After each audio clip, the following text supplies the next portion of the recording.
One, two, three. Hello, good afternoon. I hope you hear me loud and clear. My name is Bert van den Bergen. I work for, obviously, Trend Micro as a security advisor for about 6 years. Today and this afternoon, I'd like to introduce to you the way we work with XDR and most specifically with attack surface risk management. I see still some people coming in, but so let's get started. Hopefully, you know Trend Micro. We're there for many years, 30 years in the industry. We've always evolved with, with new ways of securing our customers. Today, we'll be talking about essentially a platform that is going to make sure we can do what we want to do. So let's get started. And let's paint first the picture of why we talk about what we talk about. So when it comes to current security challenges, the first one is about getting the visibility. Visibility in general is very high level. I know visibility can mean a lot of things, but visibility about the environment in your company, about your assets. Today, I'll talk about assets, and when I talk about assets, it's very broad. Assets are endpoints, assets are cloud workloads, email, anything which is an asset is essentially something that can be attacked. That's quite obvious. The challenge that we have is how do you get the visibility? The second challenge is, of course, how you can improve your cyber resilience in that regard. We have some music. I hope that's not gonna... I'll shout a bit. And lastly, but also important, is today, as you will be walking around here, lots of vendors, lots of solutions. And it's great technology once in a while. Sometimes a lot of things are quite fancy, but you need to use them. You need to implement those technologies. Someone needs to maintain them. It's not just about buying the technology. It's about making sure it's properly configured and constantly kept up to date. That's a challenge that we see as well in the market. So the bottom line is that this is just to give you a bit, what do we talk about, right? It's about the fact that the attack surface for today's kinds of attacks is very broad. Think about COVID, what happened with COVID. Everyone needed to work from home, and they needed to use Office 365, for example, directly. So you no longer pass via the perimeter of the company. You no longer potentially are using the VPN because you need to get direct access. So all those things have introduced quite some additional attack surface challenges. So that's one thing. You want to get that visibility on the attack surface in the most broadest way. And to go a little bit more in depth now, it's easy to say, let's get visibility on the attack surface. One of those is vulnerabilities. Operating systems that haven't been patched, vulnerabilities in your cloud deployment, and so on. But what matters here is, what is the, how likely is it that you are going to be exploited via that vulnerability? And that is related to threat intelligence. And that is something we're pretty strong, and I'll explain that in a bit more detail. But it's not just about knowing about your vulnerabilities in the environment. So, if we look at today's typical ways of being breached, one of them is identity. Identity is something which is very important, and it's the most important way, like, people get hacked and get compromised. The second one is, of course, simply the fact that you have internet-facing assets. The most logical one is your VPN. 443, it's where you have a port listening on the internet, and this is what people will try to compromise. Also interesting is that our own Trend Micro incident response services, they also see a lot of potential breaches that start with phishing. Today, I don't know if you have had some other talks about new ways of how people start to compromise companies. AI, of course, is not helping because it makes it so easy to more streamline your messages, your phishing emails, and so on and so forth. Deep fake, I probably said something that you've heard today already, but this is something you need to deal with, and that's a challenge. Now, what's interesting about what I have to say, hopefully, that's because when you look at attack surface risk management in general, it's something that typically is looking at external attack surface, the internet, your web pages that you publish, and so on and so forth. What you also see is, for example, companies we work with, good companies we work with, like Rapid7, Qualys, Tenable. Those companies typically do vulnerability scanning actively. That's interesting and that's important. The way, however, we look at it from an ASRM perspective is that we want to do it all in one platform from A to Z. What does that mean? A few things. First, discover the attack surface means that you get the full visibility on endpoints, cloud, email, and so on. The second one is that you want to get insights into the risks that are associated with those vulnerabilities. And thirdly, it's one thing to say these are the risks, but what can you do to mitigate the risks? Now, I'm going to deep dive a little bit, just a little bit. When you know that there are risks in your environment, you need to take some action. What are the most important risks that you have?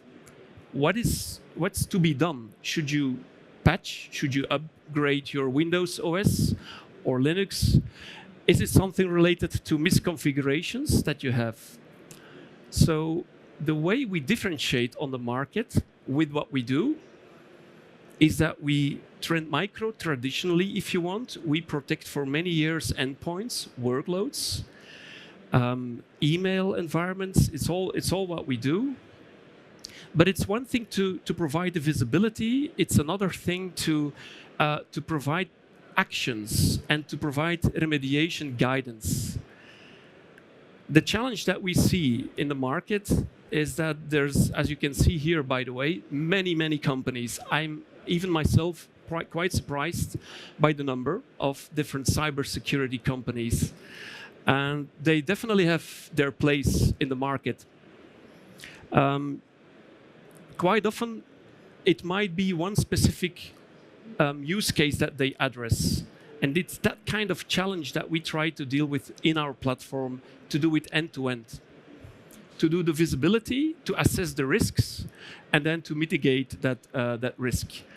So I'm here today just showing you slides. I invite you to come and visit us. We can do a demo. It's not just blah, blah, just a marketing talk about something here. We can show what we talk about.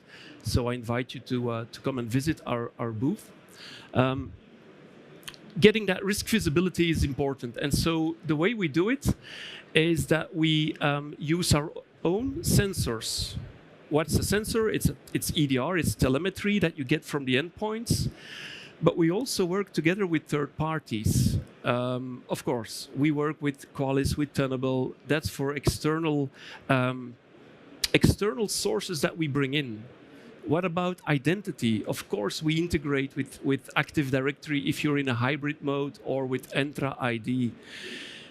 We have a broad ecosystem that we bring in as well. You have to, because otherwise, the whole point that I try to make today about full visibility is not going to work.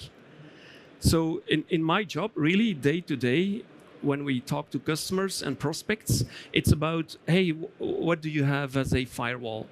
Oh, it's a Fortinet, it's Palo Alto, it's a Checkpoint. Those, of course, we integrate with.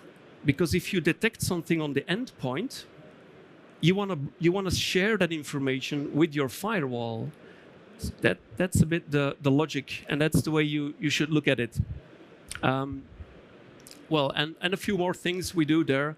Let's not dive into the details there, but if you can see it, I don't know if you can see it here now. You have to have good eyes, but this is about devices we monitor, internet-facing assets.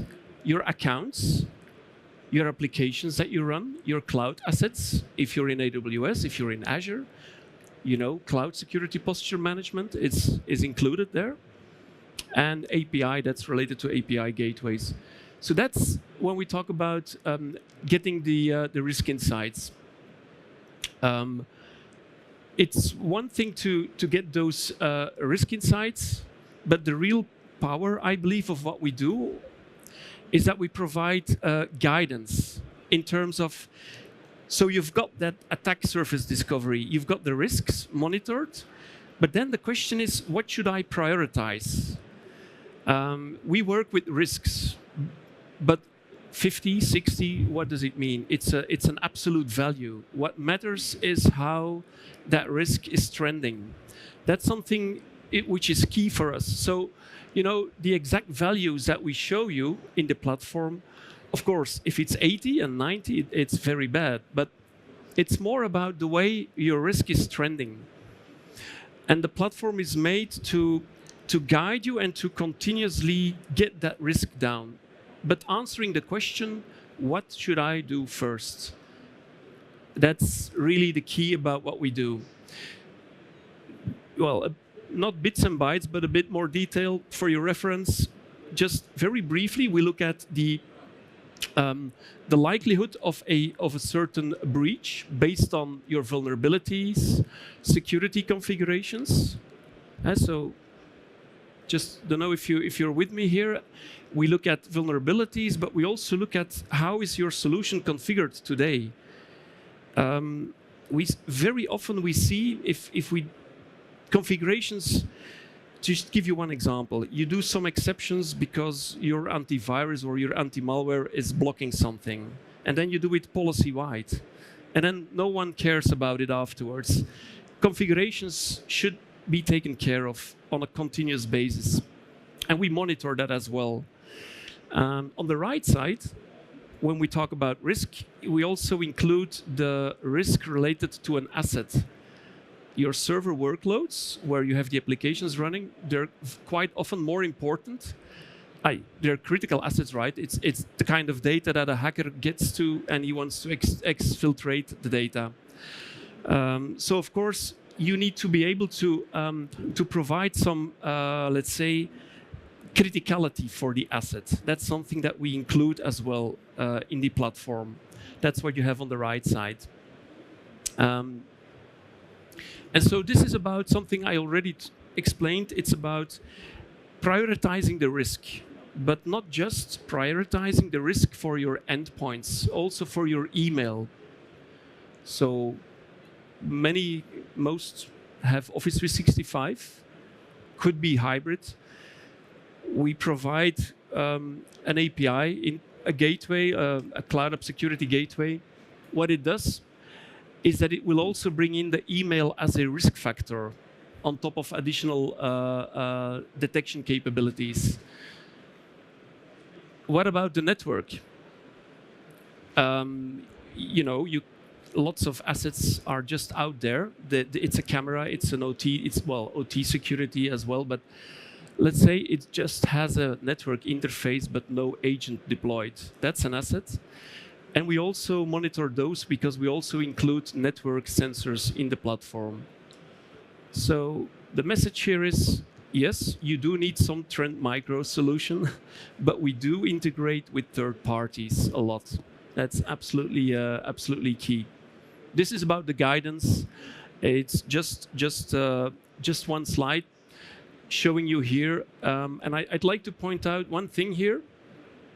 It's not so visible maybe, but on the last part here, it's talking about there's a risk with your containers in your cloud deployed. And so, of course, we will provide guidance about what should you do with that risk. It's not about plain vulnerabilities. It's a lot broader. I would say if you also look at many people we talk to, organizations we talk to, the skills, the number of people and the skills, it's a challenge. 1, 2, 3 people sometimes in an organization of 400 or 500 employees need to manage the IT and they're also looking after security. This is where we help to guide and to tell you on a daily, on a weekly basis, what are your priorities that you should look at. So of course, it's going to look at the impact scope. So if there's a vulnerability, number one, is it exploitable? Number two, how many devices have that vulnerability? That's something we take into account. If I said, or my title said today that it's proactive, it's because there is not necessarily already an attack, but we see the breadcrumbs and we take that information, we build context around it, and we use that to guide you and to say, watch out, because this is really something to be taken care of. Something very simple, and a user that doesn't have MFA enabled. So every organization says mostly today, yes, we do MFA. And you would be surprised to still find accounts that don't have it enabled. So that guidance is in one platform, is what we deliver here with Vision One. It's actually the name of the solution. So, but to put things in perspective, if you look at, should you do that tomorrow? Or what should you do first? So if you look at it a little bit more from a journey perspective, the first thing we would always recommend is to get your prevention layer in order. Prevention is essentially reactive. It's just protecting against known and unknown threats. Detection and response, you are normally, when you're here in this environment, it's everywhere. Detection and response is quite important. It's about telemetry data from the endpoint, from somewhere, put it in a big data lake, run the analytics, and so on and so forth. The third step is to provide visibility in terms of the attack surface. And what I personally very much like about what we do is the last step. In the last step, I'm not sure how familiar you are with Zero Trust, with SASE, some companies here in this fair are also doing that. What makes us different with what we do? It's about context. So Zero Trust is about knowing as much as possible about the identity, the device, before you grant access in real time. Zero Trust is about context that you can build to make informed decisions.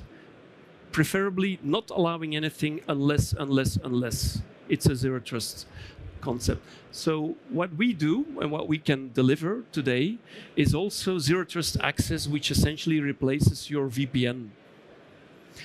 With a VPN, traditionally, you have 443, which is open, and I know it for 20 years and more. It exists, it's there. This does not require anymore to have any ports open. I'm not sure if you're familiar. It's another kind of technology that's essentially making the network dark. You no longer get to see those entry points. But you need context, and that context is what we also deliver with attack surface risk management. And so that's all coming together in Vision One.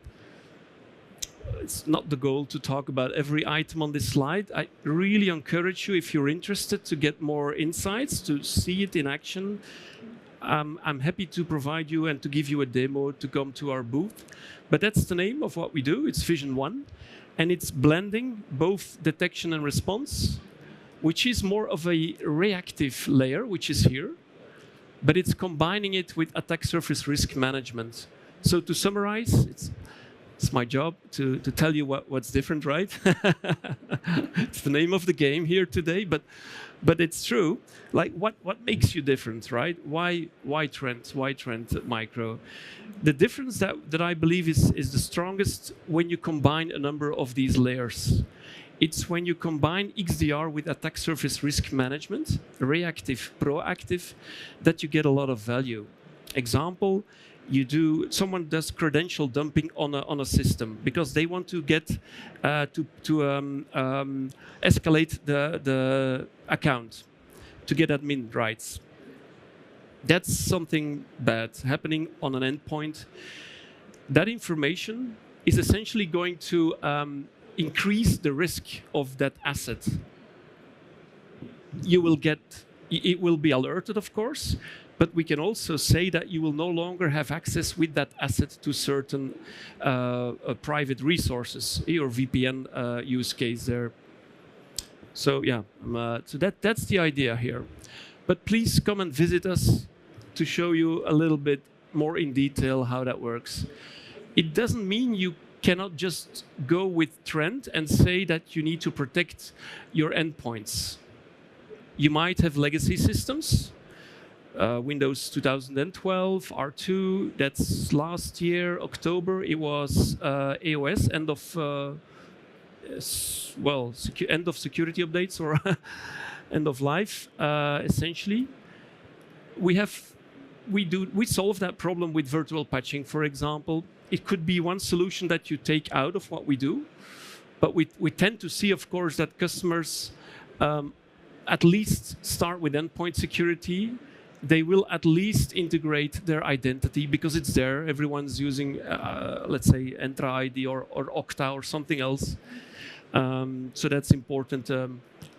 And yeah, the end goal there is, as I said, is to provide informed decisions about what to do next in terms of risk. We integrate with a lot of vendors. So identity management is one. Your SIEM environments, of course, Splunk, QRadar, all those things we integrate, syslog, kind of integrations. More advanced, we also go with BAS, if you're familiar, breach assessment systems. That goes like one step further. It's like software that you can use to say, let's check how well we are, how our security is doing. And it's a breach assessment tool. And by integrating with that tool, you get feedback and it helps you analyze your environment. Firewalls, really something every customer of ours is doing that. Unless it's it's a Barracuda or WatchGuard and some others. So the main brands, I would say, they're like out of the box supported, the Fortinets, the Checkpoints, Palo Alto, Cisco, and so on and so forth. Threat intelligence in general is also important. So we have our own threat intelligence, but you can get feeds that will help you. And that's something which is also key. Why is this important? Because it helps getting that attack surface and the risks better monitored. I think there we make a real difference with having that ecosystem. Just one example out of the use cases here is about automation. We often get that question. You've got nice technology, but I have 2 people to manage my environment, and they're not just doing security. This is where you have playbooks in place where you do automation. Typical automation would be to say, issue on the endpoint, let's isolate the endpoint. Maybe, if it's like a high alert. You don't want to do that typically for workloads, your server workloads. You don't want too much automation there in the sense of blocking it, isolating the endpoint. It's a bit risky. But yeah, we have that flexibility to put that in place the way you would want it. Then you can go very deep in terms of forensics. This is really for SOC teams where, you're doing the full analysis after the breach has taken place, and you need to pinpoint the details. Just one thing about vulnerabilities: be aware that or know that we integrate. So, first question I typically ask with customers is about what's your ecosystem? What do you have in place? Depends. If they're smaller, they will not often have a SIEM and this kind of vulnerability scanning technologies. If it's a bit bigger company, typically you will see those as well in the data center. But we bring it all together. Every information that we get out of that platform, which is actively scanning, we're bringing it in the platform, and we can tell you if you are protected against the vulnerabilities because we know the configurations that we provide. So it's providing a lot of useful feedback there. It's still very, very relevant. I guess we all know that vulnerabilities is a bit the name of it. There's a lot of vulnerabilities, 0 days, that we today do not know about. You can be so sure, and you can make a lot of money, by the way, if you're good at finding those. I think in the past, Apple iPhone used to be the biggest. You got paid the most if you would find those vulnerabilities. But we work together with Zero Day Initiative, which is a big bounty program. ZDI, it's known for some of you. You can Google it. You can Google it, Zero Day Initiative, and you will see that our threat research bug bounty program is also contributing to, let's say, 60% of all Microsoft vulnerabilities. They're from trend. They're discovered by the Zero Day Initiative.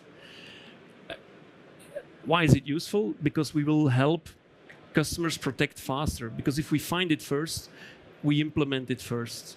So that's the idea. And that's what you have over here, Zero Day Initiative. Anyway, a few more slides. Discovering risk assessment of identities. I suggest you come and visit us. I'm not going to go in detail. It's just some screenshots to show you that it's not just a marketing story. This is identity. We look at where people log in from. We look at behavior.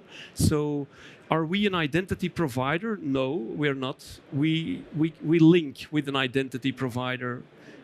Multiple identity providers, by the way, of course, you can integrate with. But what we do is interesting. This is Adele Vance.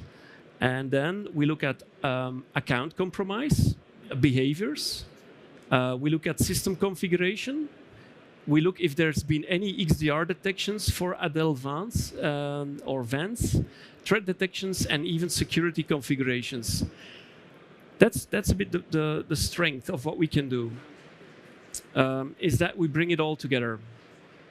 And then, of course, if you want to analyze things, we will provide the graphs. By the way, we often have customers here that say, this looks nice, but I have no, I don't have the skills, I don't have the time. And then this is where you either look at partners that do this for you, or you look at managed services, managed XDR that we also deliver to do this. Because honestly, you know, it's a choice, but bigger companies will have those resources quite often. They have their own SOC team, but for smaller companies, it's such a challenge. And every vendor goes there and says, talks about nice stories about technology, and I don't have the time, I don't have the people, and then of course you need some you need some help there. Configuration management is one of the last things I wanted to show you here. This is about providing advice when something is not configured properly. I can't stress enough that configuration management is important. It's typically a deployment. Let's say trend. We sell a solution and we offer a solution to a customer. It's implemented, and then who's going to maintain it at one point when things change? You need to have a grip on configuration management. With Vision One, we monitor configurations. Every configuration we monitor and we keep track. So that's an advantage because we will also alert on configuration management issues. I think that's key. I talked about why you should look at ASRM. Come and visit us, I would say. Bottom line, to finish the talk, from left to right, get your assets visible, means use trend sensors, use third-party integrations, get the asset risk, number 2. Number 3, prioritize those risks, provide decent, useful advice about what to do to get that risk level lowered. And that's it. So thank you. Hope that was useful. Come and visit us, I would say. If you're technical and you want a demo or something, we can always do that for you. So thank you.